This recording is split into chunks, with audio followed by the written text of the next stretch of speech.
1965 का जिक्र आते ही भारत की रूह तक कांप जाती है। 6 सितंबर 1965 का दिन आज भी भारत और उसकी फौज को याद आता होगा, जिस रोज भारतीय फौज को जिल्लत अमेज पसपाई और शिकस्त का सामना करना पड़ा और सारी दुनिया में इसका घमंड और तकब्बर खाक में मिल गया।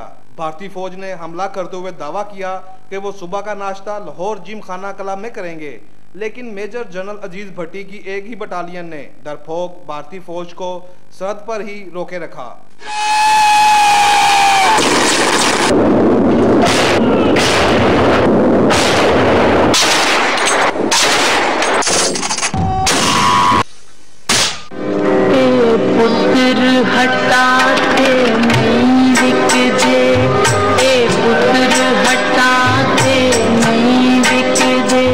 भारतीय फौज को एम आलम की याद जरूर आती होगी, जिन्होंने अकेले ही भारतीय जहाज भारतीय सरजमीन में मार गिराए और भारतीय जाहिरियत और कुफर का सर कुचल डाला।